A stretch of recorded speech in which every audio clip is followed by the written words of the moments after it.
था। उधर पार्टी में लोग इधर उधर पूछने लगे, प्रोफेसर कहाँ गए? अंदर ही अंदर डेकुलेन तो उस रॉटन चीज का काम वहीं खत्म कर देना चाहता था, पर लोगों की मौजूदगी में वो बस अपनी झुंझलाहट निकल गया। लेकिन तभी एक जानी पहचानी गहरी आवाज उसके पीछे से आती है। डेकुलेन वो पल भर को रुकता है, वो यकीन नहीं कर पाता। गणेश ठीक उसके पास खड़ी थी। वो मुस्कुराती है, पूछती है, क्या तुम मुझे ढूंढ रहे थे? डेकुलेन हल्की हंसी में झूठ बोल देता है, नहीं बस रास्ता भटक गया। पर वो उसकी बात पर हल्के से चकल करती है, झूठ बोलने में भी तुम्हारी टाइमिंग परफेक्ट है, तुम मुझे ही ढूंढ रहे थे, है ना? उसके लहजे में हल्की चिढ़ भी थी और कुछ पुरानी फैमिलियरिटी भी यहीं से साफ हो गया। ये दोनों पहले भी मिल चुके हैं। गनेजा फिर थोड़ा झुककर सॉफ्टली बोलती है, पिछले मिशन में गड़बड़ कर दी थी मैंने, माफ करना। वो रिक्वेस्ट करती है कि उस बात को अब भूल जाए। अब ये साफ हो चुका था, उनके बीच पहले कमीशंस पर काम हुआ करता था। वो फिर से अपॉलॉजी देती है, वो बच्चा बहुत टैलेंटेड था पर मेरे लगाव ने सब बिगाड़ दिया। असल में वो उसी बच्चे को डेकुलेन के हवाले करने से मना कर बैठी थी। अब किम वूजिन जो इस वक्त डेकुलेन के शरीर में है, क्यूरियोसिटी से सब समझ रहा था। असल डेकुलेन उस बच्चे को अपने नाम पर रिसर्च के लिए इस्तेमाल करना चाहता था, अपनी फेम बनाए रखने के लिए। तभी गनेजा अचानक गंभीर होकर पूछती है, तुम कब तक ये मुखौटा लगाए रहोगे? कब तक ऐसे ही रहोगे? उसके लहजे में सॉफ्टनेस भी थी, लेकिन सवाल सीधा दिल पर जा लगा। वो पल भर को चुप हो जाता है, सोचने लगता है, क्योंकि सच्चाई ये थी, इस शरीर का असली डेकुलेन पहले वायलेंट था, अपने ईगो और पावर के लिए किसी को भी चोट पहुंचा देता था, लोगों का भरोसा तोड़ चुका था, दुश्मन बना चुका था। लेकिन अब जो आदमी इस शरीर में है, उसने तय कर लिया है वो अब एक अलग जिंदगी जिएगा। गनेसा हैरान रह जाती, वो तो उम्मीद कर रही थी कि वो उस पर चिल्लाएगा, उसे धमकाएगा, पर इसके बजाय उसने शांति से कहा, मैं अब वैसा नहीं रहना चाहता। ये सुनकर वो सोच में पड़ जाती है, क्या ये वही आदमी है या इसने सच में अपना रास्ता बदल लिया है? असल में किम वूजिन खुद भी हैरान है, क्योंकि अगर पुराने डेकुलेन की आत्मा होती तो वो अब तक इस औरत पर हमला कर चुका होता। इतनी ताकतवर इंसान पर हाथ उठाने का मतलब होता सेल्फ डिस्ट्रक्शन, क्योंकि गनेसा कोई आम एडवेंचरर नहीं, उसका शरीर लगभग इनविंसिबल और मार्शल आर्ट्स में वो मास्टर लेवल की थी। कह सकते हो वो अपनी फिजिकल स्टैट्स की लिमिट तक पहुंच चुकी। किम वूजिन ये सोचकर राहत की सांस लेता है, अच्छा हुआ कि मैं वो नहीं हूं जो पहले था, वरना आज की रात मेरी आखिरी होती। गनेसा दूसरी तरफ उसे घूर रही है, क्या इस आदमी ने सिर पर चोट खाई है या कुछ खराब खा लिया है आज? उसे समझ नहीं आ रहा कि ये इतना अजीब बर्ताव क्यों कर रहा है। डेकुलेन अब आज के अपने मकसद पूरे कर चुका था, वो बस विनम्रता से सिर झुकाता है और जाने लगता है। पीछे से गणेश आवाज लगाती है, तो तुम सच में अब किसी को मेरे पीछे नहीं भेजोगे? वो रुकता है, पीछे देखता है और एक ठंडी मुस्कान के साथ कहता है, वो मेरे स्तर से नीचे है। उसकी ये बात सुनकर गनेसा कुछ पल के लिए सन्न रह जाती है, उसके पास जवाब ही नहीं बचता। वो वापस हॉल की ओर लौटता है, सोचते हुए कि वो चाहता तो यूक्लाइंस की पावर से उसे गिल्ड के जरिए दबा भी सकता था, लेकिन वो जानता है ऐसा करना उसके डेथ वेरिएबल्स को और बढ़ा देगा। और तभी सिस्टम की आवाज उसके दिमाग में गूंजती है, डेथ वेरिएबल प्रिवेंटेड। वो सिहर उठता है, मतलब मैं आज मारा जाने वाला था। उसे एहसास होता है सिर्फ एक कैजुअल सोशल इवेंट में भी उसके सिर पर डेथ फ्लैग्स लटके हुए हैं, सिर्फ एक गलत शब्द और सब सीन शिफ्ट होती है एक एडवेंचरर पर जो जूली की रिलेटिव है। जूली कमरे में बैठी बेहद चिड़चिड़ी और परेशान नजर आ रही है, चेहरे पर गुस्सा, आंखों में थकान, और ये साफ है कुछ ऐसा हुआ है जिसने उसका पूरा मूड खराब कर दिया है। वो लड़की एकदम सीधे लहजे में पूछ बैठती है, तो जूली तुम्हारी फियांसी के साथ कुछ प्रगति हुई या अब भी वही हाल है? बस ये सुनते ही जूली का शरीर झटका खा जाता है। वो हड़बड़ा कर बोलती है, तुम्हारा मतलब प्रोफेसर डेकुलेन से है? क्योंकि हाल ही में उनके बारे में कुछ अफवाहें फैल रही थी। उसके चेहरे पर इरिटेशन साफ झलकती है। वो गुस्से में कहती है, हमारा रिश्ता तो पूरी तरह बर्बाद हो चुका है। और ये पहली बार था जब जूली ने ये बात जोर से सबके सामने कबूल की थी। तभी माहौल में थोड़ी हलचल होती है, पार्टी के बीचों बीच डेकुलेन नजर आता है। लेकिन हैरानी की बात यह थी कि वो जा रहा था जबकि वो आम तौर पर ऐसे गैदरिंग्स को एंजॉय करने वाला इंसान माना जाता था। वो जूली की तरफ देखता तक नहीं, बस शांति से बाहर निकल जाता है। लोगों में फुसफुसाहट शुरू हो जाती है, क्या इन दोनों के बीच सब ठीक नहीं? ये रूमर्स और तेजी से फैलने लगते हैं और अब सबकी नजरों में वही एक थ्योरी बन चुकी थी, जूली और डेकुलेन के बीच किसी तरह का फॉल आउट हुआ है। लेकिन ये ट्विस्ट ऐसा था कि शायद किम वूजिन खुद गेम डेवलपर ने भी प्रिडिक्ट नहीं किया होगा। एक हफ्ता बीत गया, डेकुलेन अब पूरी तरह ट्रेनिंग मोड में है। सुबह सुबह पुलअप्स करते हुए उसके मसल्स चमक रहे हैं। आदमी अब सच में फिनेस्ड फिजिक में दिख रहा है। अब उसकी रूटीन में सिर्फ मेमोराइजेशन और टेलीकिनेटिक ट्रेनिंग नहीं बल्कि फिजिकल वर्कआउट भी शामिल हो चुका है। वो अपनी स्टैमिना बढ़ा रहा है क्योंकि कुछ दिन पहले वो लगभग मर ही गया था। वो जमीन पर पड़ा हुआ था, खून खांसता हुआ, उसके चेहरे पर दर्द और झुंझलाहट। कोई भी नॉर्मल मेज उस एक्सपेरिमेंट से बच नहीं पाता, पर वो जिंदा है क्योंकि उसके अंदर है Iron Man attribute. Bro literally Tony Stark बन चुका है। असल में गणेश से मिलने के बाद उसने तय किया था कि अब उसे और ताकत चाहिए, तो उसने कोशिश की फायर कंट्रोल को अपनी टेलीकिनेटिक पावर के साथ जोड़ने की ताकि उसकी मेटल मैनिपुलेशन और तेज हो सके। लेकिन ये तरीका बेहद खतरनाक था। उसके शरीर पर इतना प्रेशर पड़ा कि वो ऑलमोस्ट कोलैप्स कर गया। उसी एक्सपीरियंस के बाद उसने फैसला किया अब से वो अपने शरीर को भी ट्रेन करेगा और इस तरह शुरू हुई उसकी वर्कआउट रूटीन। कई दिनों की मेहनत के बाद अब वो लिटरल डेविड लेड एस्थेटिक्स में दिख रहा है, मस्कुलर, शार्प और कॉन्फिडेंट। सुबह की ट्रेनिंग खत्म कर अब वो तैयार है क्लास जाने के लिए। सीन बदलता है, प्रोफेसर डेकुलेन अपने ऑफिस में बैठा है और एलन अंदर आता है हाथ में एक सील्ड मैसेज लेकर। वो बताता है कि ये मैजिक टावर से आया है, किसी हाई रैंक सेंडर की तरफ से। डेकुलेन मैसेज खोलता है और पढ़ते ही उसके चेहरे का रंग उतर जाता है। 6 महीने बाद उसकी रिसर्च पर ऑडिट हियरिंग रखी गई है। मतलब अब उसे उस वक्त तक सारे डॉक्यूमेंट्स और प्रूफ्स तैयार करने होंगे। ये खबर उसके लिए बहुत बुरी थी, क्योंकि इसका मतलब था उसकी रिसर्च अब स्क्रूटिनी में है और लोग उसके काम पर शक कर रहे हैं। असल में गेम की कहानी में डेकुलैन को हमेशा हेड प्रोफेसर के रूप में दिखाया गया था और उसका ये टाइटल ही उसकी पहचान थी। अगर वो ये पद खो देता है तो उसका घर लौटने का सपना हमेशा के लिए खत्म हो जाएगा। वो तुरंत अपने प्रयोगशाला की तरफ बढ़ता है, उम्मीद में कि कुछ काम का मटेरियल मिल जाए। दरवाजा खोलते ही वो हैरान रह जाता। कमरा एकदम अस्त व्यस्त, जैसे वहां किसी ने हमला कर दिया। हर चीज धूल से भरी, कागज बिखरे हुए, जगह बिल्कुल अनअटेंडेड लग रही थी। अगर डेकुलेन पहले यहाँ आता रहता तो वो इसे इस हालत में कभी नहीं छोड़ता। तभी उसकी नजर एक कोने पर जाती, एक गंदा सा स्पॉट जो बाकी सबसे अलग लग रहा था। वो सोचता है, क्या उसने यहाँ कुछ छुपाया था? वो खुद हाथ नहीं लगाता, बस अपनी टेलीकिनेटिक मैजिक का इस्तेमाल करता है। कचरे को एक तरफ हटाता है और वहां से एक पुरानी बुक निकालता है। जैसे ही वो उसे खोलता है, वो समझ जाता है ये डेकुलेन की ओरिजिनल लाइफ्स वर्क है, जिसे उसने किसी तरह एनक्रिप्ट किया हुआ है ताकि कोई चुरा ना सके। पर हमारे डेकुलेन के लिए ये कोई बड़ी बात नहीं। उसकी शार्प कॉम्प्रिहेंशन स्किल्स के दम पर वो उस एनक्रिप्शन को तोड़ देता है। जैसे ही वो ऐसा करता है, बुक से एक गोल्डन ब्राइट लाइट निकलती है जो बताती है कि ये रिसर्च कुछ बहुत बड़ा राज छुपाए हुए है। वो पन्ने पलटता है, उसकी आंखों में क्यूरियोसिटी चमक रही है, लेकिन जितना गहराई में जाता है उतना ही साफ होता है। कितने पन्ने फटे हुए हैं, अधूरे छोड़े गए हैं, ये रिसर्च पूरी नहीं है। वो किताब अधूरी होने के बावजूद किसी तरह चमक रही थी, जैसे उसके अंदर कोई रहस्य दबा। डेकुलीन की नजर तभी एक छोटे से पेंडेंट पर पड़ी। उसमें एक तस्वीर थी, ईफेरन ल्यूना और उसके पिता की। बस उसी पल सब कुछ जुड़ गया। अब उसे समझ आया, एफिरीन के पिता कभी उसके ही अधीन एक रिसर्चर थे और यही वजह थी कि लूना फैमिली उससे नफरत करती थी, क्योंकि उस आदमी की शोहरत की कीमत एफिरीन के पिता ने अपनी जिंदगी से चुकाई थी। उसकी महत्वाकांक्षा ने किसी का घर तबाह कर दिया था और उस लड़की की जिंदगी नर्क बना दी थी। लेकिन अब चीजें बदलने वाली थी। डेकुलीन ने तय कर लिया, वो इस अधूरे रिसर्च को खुद पूरा करेगा और जब ये मुकम्मल होगा उस पर उसके पिता का नाम भी होगा, एक को ऑथर के तौर पर। ये शायद रिडेम्पशन की शुरुआत थी, एक ऐसा बदलाव जिसकी किसी ने उम्मीद नहीं की थी। सीन शिफ्ट होता है यूनिवर्सिटी के कैफे पर। यहाँ कुछ कॉमनर स्टूडेंट्स साथ बैठे हैं, जैसे कोई छोटी सी फैमिली बना ली हो। एक दूसरे के लिए खड़े रहना अब जरूरी था, वरना नोबल स्टूडेंट्स उन्हें हमेशा नीचे गिराने में लगे रहते। तो एफिरीन, तुम क्या सोचती हो? सवाल सुनते ही वो थोड़ा असहज हो जाए। आखिर वो खुद एक गिरी हुई नोबल है, अब न तो घर है न नाम। फिर भी वो मुस्कुरा कर कहती है, ठीक है, अब मैं भी तुम लोगों में से ही हूँ। सामने बैठी ऑरेंज हेयर्ड लड़की खुश होकर उसका हाथ पकड़ लेती है। तो फिर अब तुम हमारी रिप्रेजेंटेटिव हो। बाकी सब भी हामी भरते हैं और उसी वक्त एक लड़की बोलती है, हमें अब किसी प्रोफेसर से परमिशन लेनी होगी ताकि हमारा क्लब ऑफिशियली अप्रूव्ड हो जाए। सबके नाम आने लगते हैं। प्रोफेसर रैला नहीं, वो तो नोबलस का प्रोटेक्टर है। प्रोफेसर कार्मेल, वो भी कॉमनर्स को नीचा समझता है।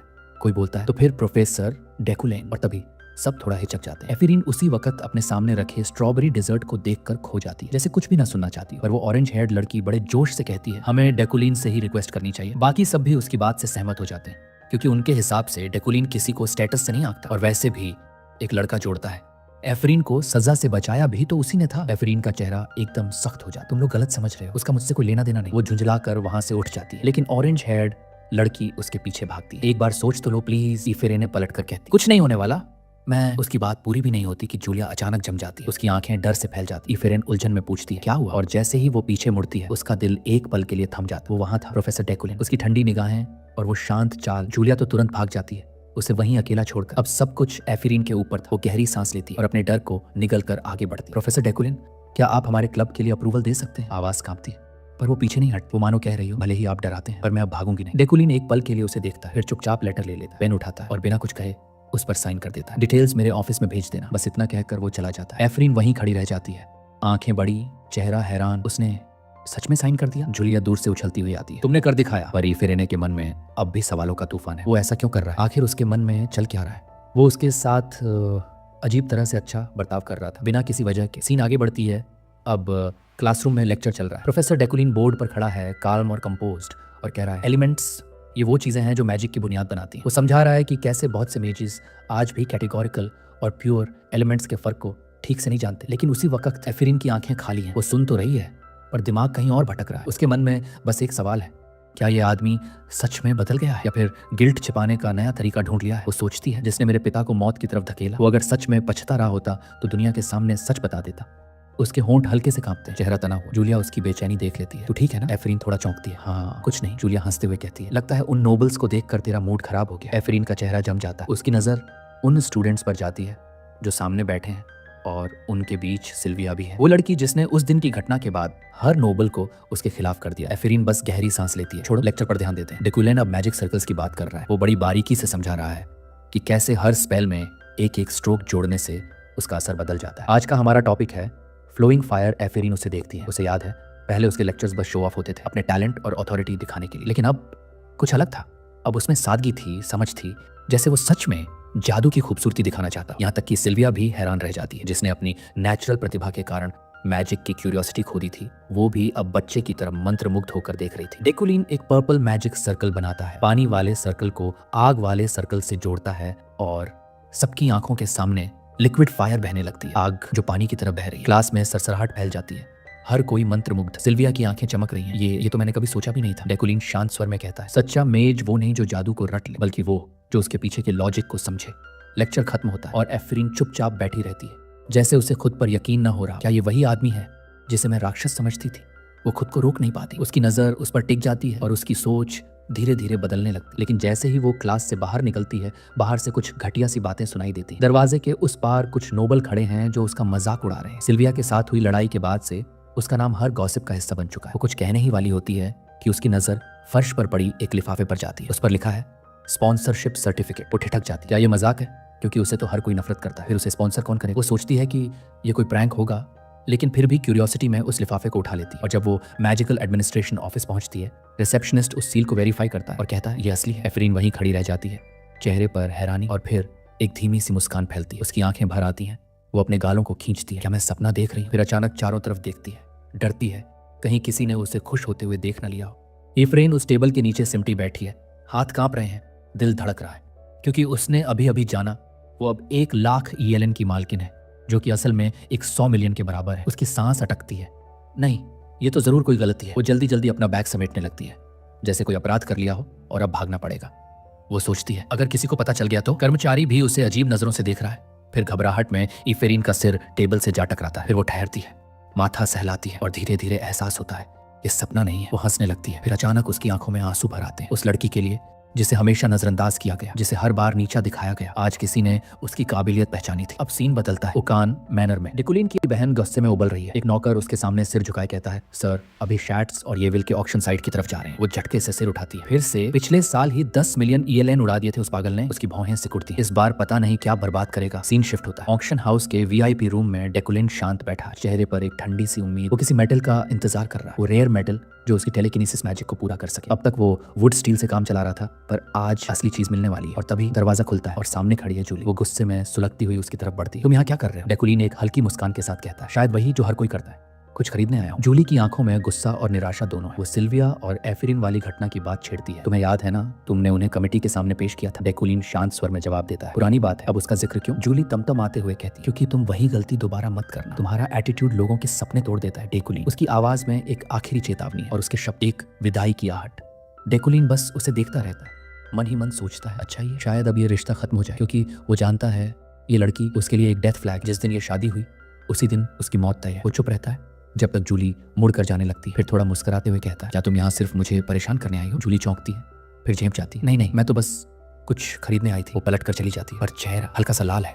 डेकुलिन उसकी झुंझलाहट देखकर सोच में पड़ जाता है। ये एक्सप्रेशन तो थोड़ा प्यारा था। फिर झटक कर सिर हिलाता है, नहीं, ये तो डेकुलिन की यादें बोल रही हैं, मुझे खुद को काबू में रखना होगा। तभी स्पीकर्स पर आवाज गूंजती है, attention, the auction is about to begin. डेकुलिन गहरी सांस लेता है, सारे उलझे हुए ख्यालों को पीछे छोड़कर वो ऑक्शन हॉल की ओर बढ़ता है।